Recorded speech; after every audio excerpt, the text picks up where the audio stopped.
Well, welcome back to another episode of The Leader Within. I'm excited to introduce Hannah. She's the CEO and founder of Revenue Funnel, where she's focused on pushing the boundaries of what's possible and accepted in B2B organizations. She's obsessed with rethinking the ways organizations can continuously deliver value to their customers. On top of that, Hannah's a mom, go-to-market strategy consultant, and an experienced sales leader. Hannah recently led the EMEA business that scaled, building out global onboarding, training, and enablement programs for high growth organizations. So, if you are a sales leader or a CEO who is looking to partner with an expert who can help you increase customer engagement processes that drive value through the funnel and in turn increase your revenue opportunities, you'll want to connect with Hannah. So welcome, Hannah. Tell us a little bit more about how you discovered your passion/niche. Thank you for such a thorough introduction. I'm like, perfect. I don't have to say anything else on that. No, so I think for me, I get buried in detail. I think that's something that I've learned to work on over the probably the last 7 to 8 years. I can get really caught up in detail. It's just I can immerse myself in a lot. But then my superpower is my ability to kind of like disseminate what's happening and then be like, okay, this is it in like one or two, maybe five sentences. Um, so over that time, as I've got better at removing myself from the detail, I just started to notice like, what do people ask me for? What do I just do without really thinking about it? And what in the moments that I've been really successful throughout my career, what did the conditions look like? And in the moments where I didn't do well at all. What did those conditions look like? And I started to discover that I really, really enjoy switching on a light bulb for people at a rep level and a leadership level where they start to say, wow, I never considered my prospect or buyer in that way. I didn't like I've been taught empathy and all those things, but I didn't look at it that way. And I noticed that most rooms that I walked into, I was turning on light bulbs when it came to these kind of things. So things to me that felt quite natural, but to other people was like, I didn't think of it that way. And I just decided to lean into it more and more over the last, I say, the second half of my career today. Is there a specific light bulb moment where you're like, hey, like, generally speaking, most sales reps and or leaders don't notice this about customers? Or is it too difficult to pinpoint? Because it can be context specific, right? Yeah, and it's funny because I say it, and it's not groundbreaking, but people still don't do it very well, and that's just it's really treating people just like the very, in the context of the broader galaxy, the relatively insignificant individuals that we are to some extent. Like we're very small when you think about the fabric of the universe. And I think we forget that we're just humans. We're just two or three or four individuals in a room trying to get through the day, trying to maximize our time, hopefully trying to put food on the table at home, trying to pay some bills, trying to have moments where we have luxury in our lives, and trying to find enriching and rewarding experiences. And for some reason, when we come into the kind of B2B sales context, we lose a lot of that. We have been told to be corporate and to be very like follow this process and this structure, and you should say this and don't say that. And if you get, and it's like, whoa, like that's just not how people live, breathe, experience things, interact with things and information. So it takes a while for a lot of reps, firstly, to to do what they're told, to realize that not everything they're being told is right, and then to find their own flavor of what that is that works for them.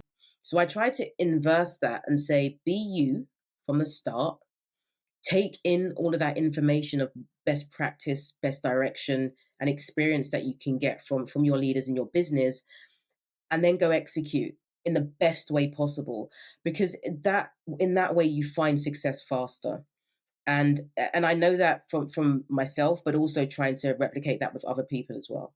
I appreciate that response, especially that human level, right? When you are inundated on a day-to-day basis, where sometimes it's not tailored to you, but then the moment you have these face-to-face interactions where people Yeah. really tailor that experience to you and show that like and help you feel seen and heard, I think it makes all the world of a difference because it's like, other than that, it's like, well, I don't have that trust in that rapport yet. So why should I even trust you with Yeah. whatever service or product that you're offering me, right? So speaking of leadership, Mm, based on your career, and you've had a very successful career in sales, what are some attributes of some key leaders that have helped you in mm. your trajectory of success? Thank you for asking that question. I would so I didn't I it took me a while to work out what success meant for me. I think when you're in this when you're in the constructs of a sales environment or any kind of work environment, you have targets, and your success is determined externally by what people tell you to do, and how you meet or don't meet those. And there's so many things that happen inside that before you hit some kind of target or some kind of deadline, right? There's the process. One of my early leaders, after having a few bad ones, and bad for myself, maybe not for others, but for me, not great. Um, Noticed all of me, like all of the things that I did. They noticed that I was performing. That was great, but they started to look at how I operate. And I remember one of the leaders coming in, and it was his first week, and he said, "You look like you know what you're doing. So I'm going to come and sit next to you, and I want you to tell me what's going on here." Like he said, "Just tell me the truth. Like I've got the job now. I know that once you get into a role, it's like it's all very different." And just that inherent trust that he put in me, from that, like that was, well, outside of him saying, "Hey, I'm your new manager," that was my next interaction with him saying, "Tell me more." And I was like, wow, nobody's trusted me like that before. So that, I feel like a good leader gives trust, and tries to get their team, their downline, to maintain that. Whereas people who are not so great at leadership say, "You need to earn the right for me to trust you." Thank you so much for sharing that perspective. And that trusting is huge, right? Whether it's from a customer perspective or from a leadership perspective. And I also resonate with the fact that you said sometimes there's not really a bad leader or a good leader. It's just the leadership style for you, Yeah, right? yeah, So, how did you figure out what leadership style worked best for you? yeah. Um, I I I didn't know that worked for me until it happened. And so this is great in hindsight, because I hope other people can go and now proactively find ways to find out what the leadership style works for them. And there's now, a lot of those sort of psychometric and personality assessment tools. Now you may not be married to one. You might read it. You might take one of those tests and be like, that's not really me. But do a few. Like, if, some of them are free, some of them cost. Spend the money, because you will learn. If you do 3 or 4, you're probably going to get some overlap and say, okay, I'm that type of individual. But it's going to make you realize that, oh, you're someone that likes to be praised. So that's something that I just discovered. And it's funny because my mum told me that one of my teachers said this when I was like 7 or 8. Hannah really likes to be praised and be told that she's doing a good job. And I was like, man. And then I find out again when I'm like 30. Oh yeah, actually that's true. So I know that I like to be praised. I know that I don't like to just like wait until at the end. I don't like to be micromanaged. So that leader gave me the freedom to break the rules, because they knew that I was still performing. So it was like, we have these KPIs in place to monitor performance, but if you're performing, I don't need to micromanage you against those KPI targets.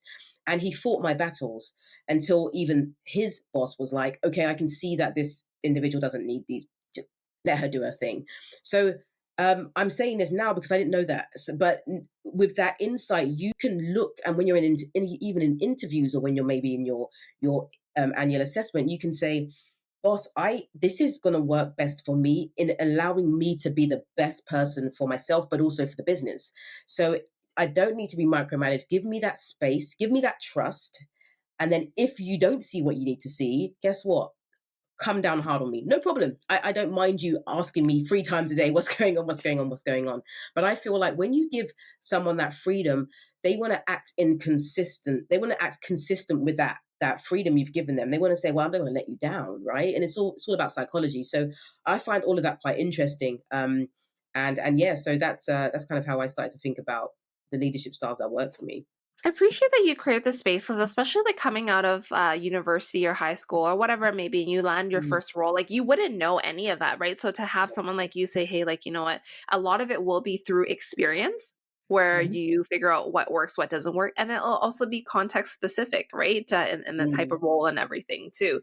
So I know that you've achieved a lot of great results for businesses through the work that you do. And one of them is taking a new business team, moving them from a 10% win rate up to 40% in a Yes.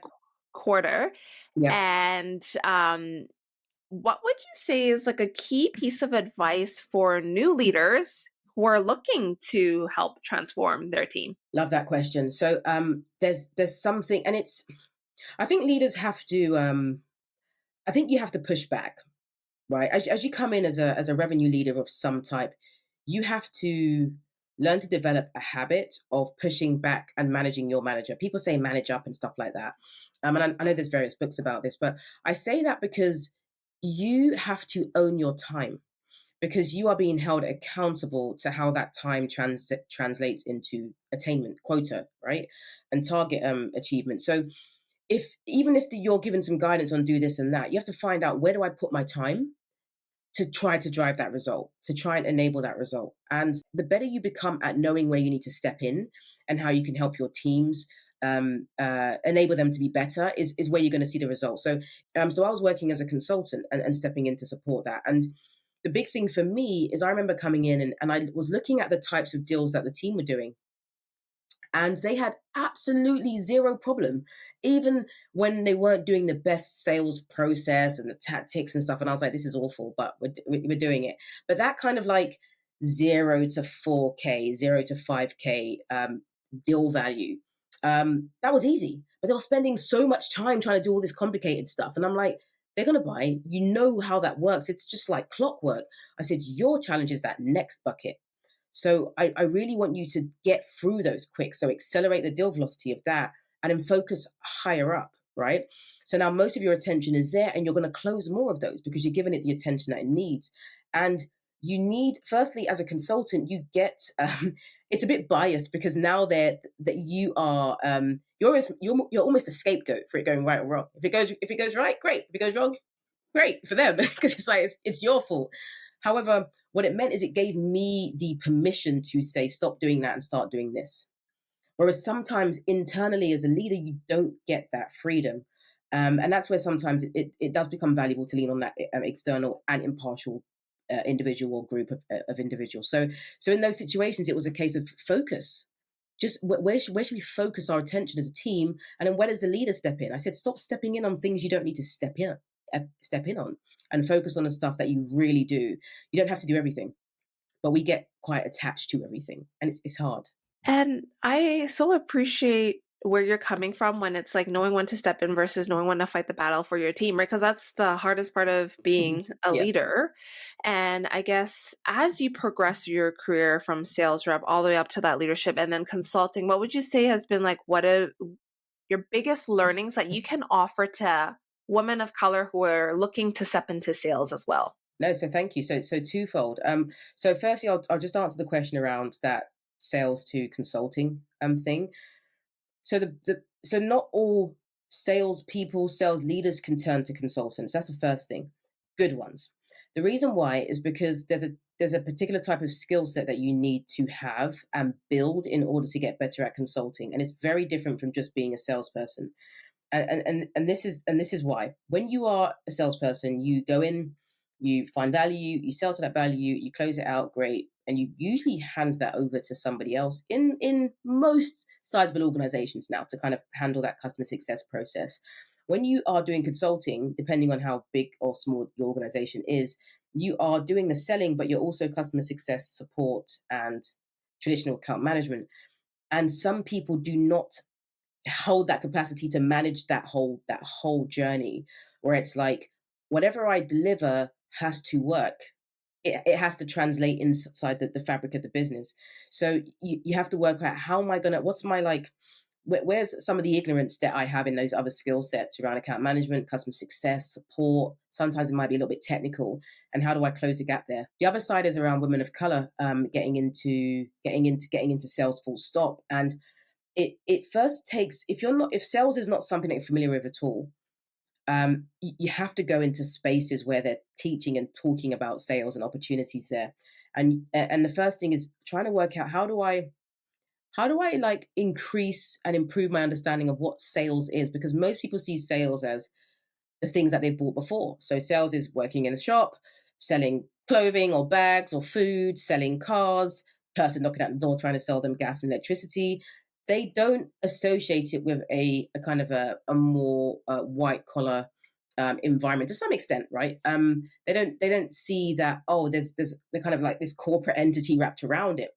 So they just say, "Oh, I can't do that. That's not me." And I'm like, "But what is your understanding of sales?" "Oh, I can't pressure people to buy things." So that's kind of the so you have to break out of that to then open your mind to be like, "Oh, wow, there's a huge opportunity here that's going to can help me change my entire life." Well, and one of the things that you had touched on was the whole notion of what is your perception of sales, right? Mm, Especially I think the common one that I think of is like the car salesman who's like yeah. pushing stuff, and you're like, I no, I don't want it. I want a car, but I don't want that one, right?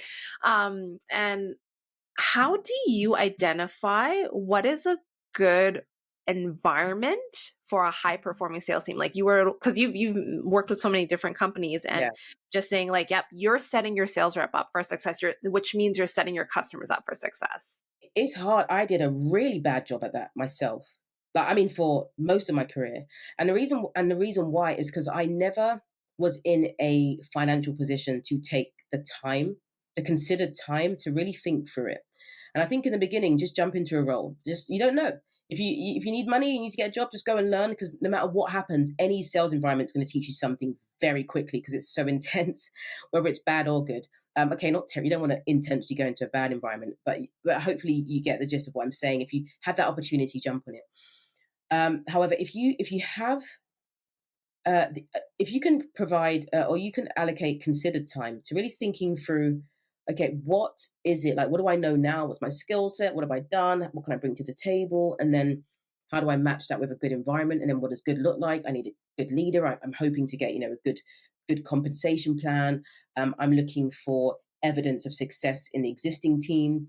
I'm looking for some training because I'm early on in my career. I want training and development. I want a culture inside the organization where they do that. And if they don't, do they pay for it?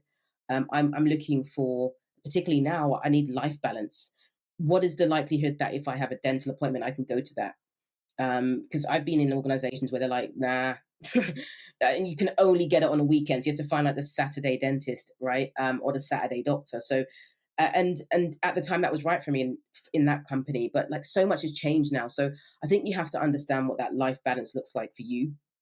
But there are two situations, and I like to keep it real with people. Not everybody can take 2 months to figure out what sales role do I want. Some people have 2 weeks, and they're like, whatever comes up is what I need to grab. I always say, if your situation is that the one I just mentioned, so the latter, you have to go in intentionally to figure out what can I learn in this environment. Is it a new industry? Is it going to be a new type of product, a new type of technology?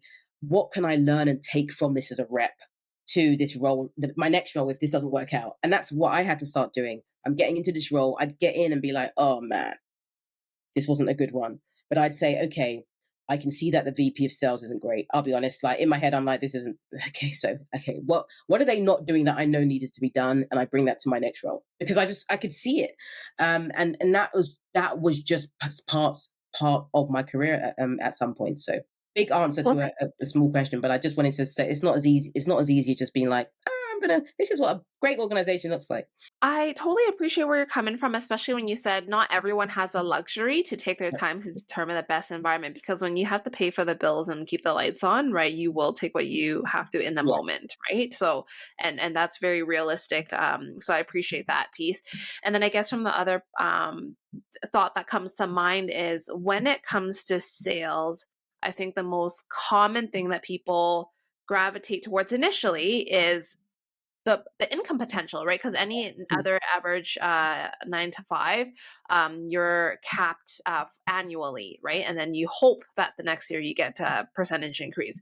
But then they don't realize what sales individuals have to go through in order to achieve those numbers and Oh hit yeah. those results, right? So there's that aspect of it. And again, there's that women of color aspect of it where we have sometimes a lot of past lived experiences that impact our ability to show up effectively as a sales rep or a sales leader. So, with the work that you do through the global partnerships as a director and community lead of Sisters in Sales, Yeah, what are things that you're noticing that are helping you integrate more women of color into sales? I like that.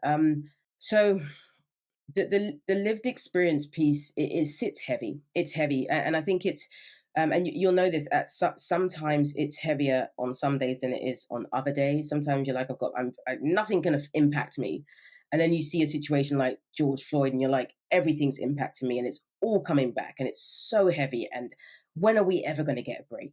Like, is it ever going to get better? Right? So there's that to deal with day to day.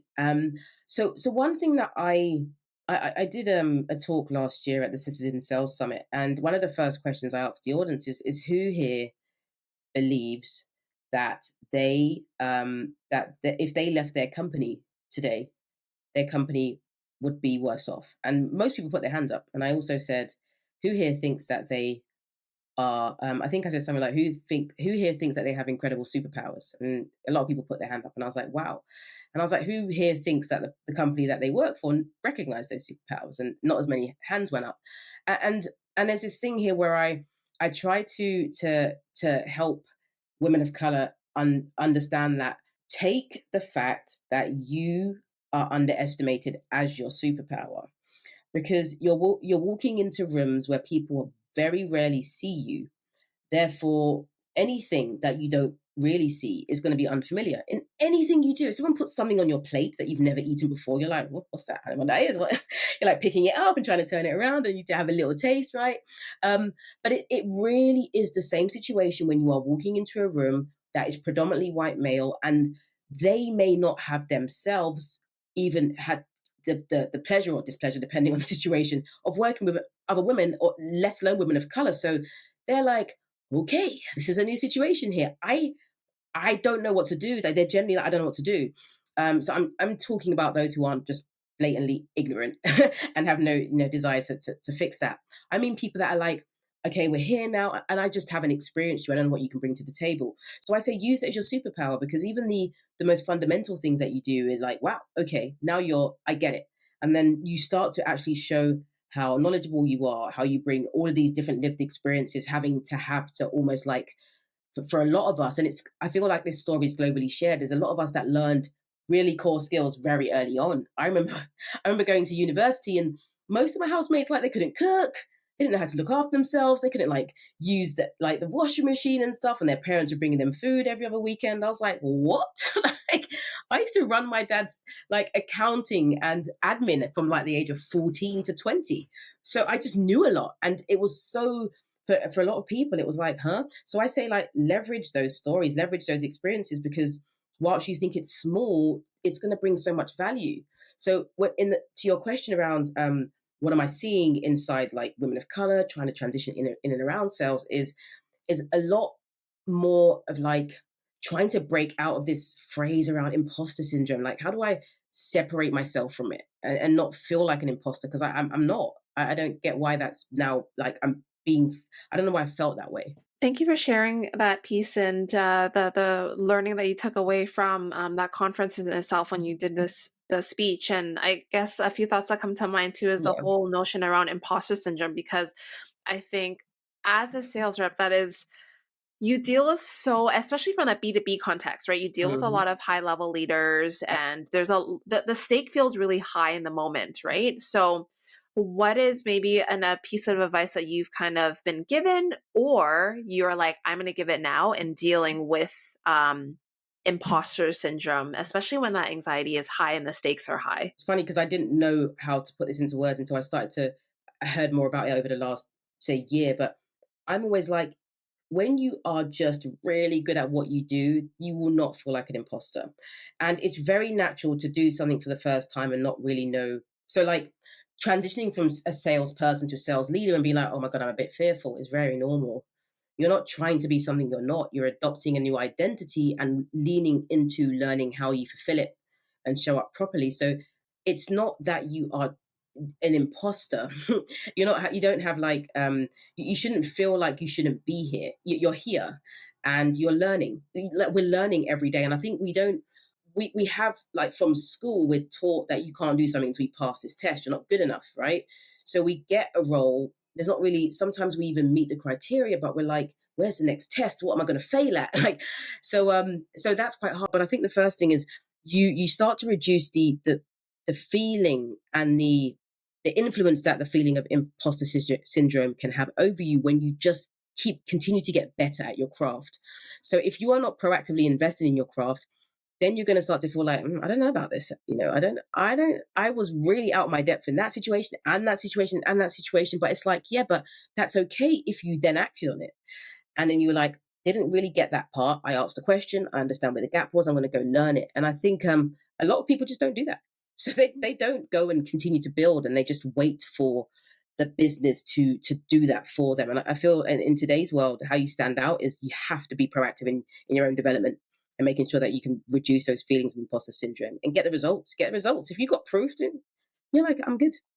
That's a really great call out on taking that accountability Mhm. to like own your journey for one, right? And then the second piece of it is fully understanding that no matter what new role or world you step into the new chapter, there's always going to be that level of nervousness. And I think I was listening to a podcast recently by Gary Vaynerchuk, and he was speaking to his students, and similar to what you had shared, he was like, if you have the intention to be a good person to learn and then the capacity to figure it out when you don't know and to ask the questions, that's Mm. all I ask for you as a CEO. I don't expect you to step into your role for 9 seconds and know everything, right? Yeah, So exactly. when you said that, it resonated with me because it reminded me, it's like at one point in time we're always going to be new to something, right? Yeah, So, and as we exactly. slowly wrap up our conversation, I wanted to ask you this question. So when it comes to unleashing the potential of an individual or an organization, what does that look like from your perspective? What does it take? So a big reason why I started Revenue Funnel actually is because I think the corporate world, or just businesses in general, have settled for what I call mediocre. And I say that from a sales context. Like, we are okay with speaking with like 100 companies and just selling to one. And they're like, that's just the odds.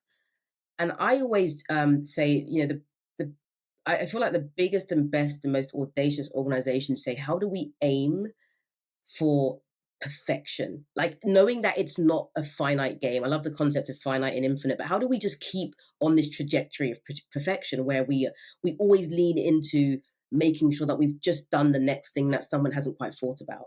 And um and i, I feel like I think having that mindset of that real long-term continuous evolution and growth and innovation is what drives the best results for organizations. And with Revenue Funnel, I get so excited. Everyone's like, how is it going? How do you feel? I'm like, it's going to be great.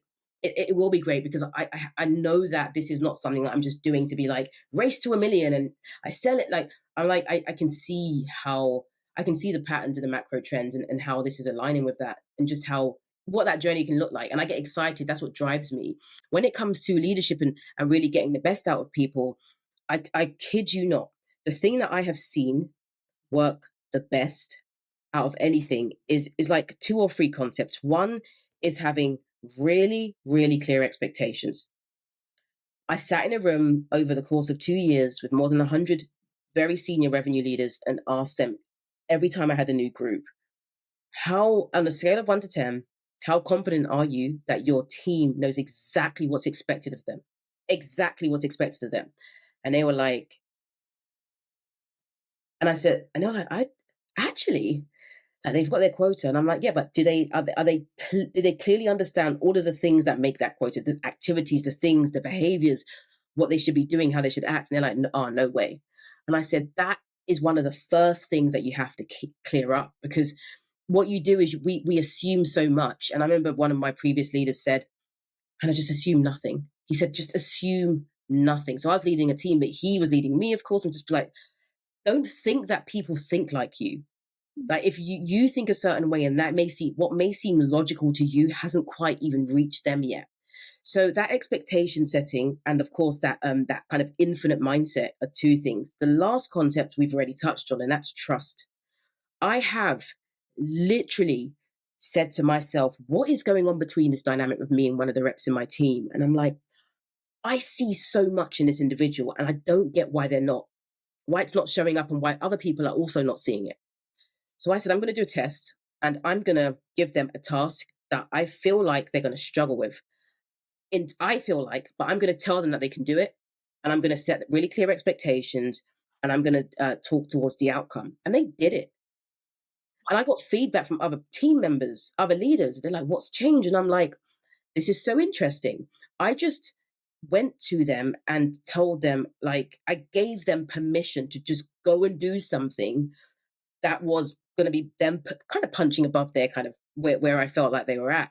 Internally, I was like, I don't know really, but I positioned it in, I really hope they freaking do it. And I know you can. You've got this. You've done this. And they did it.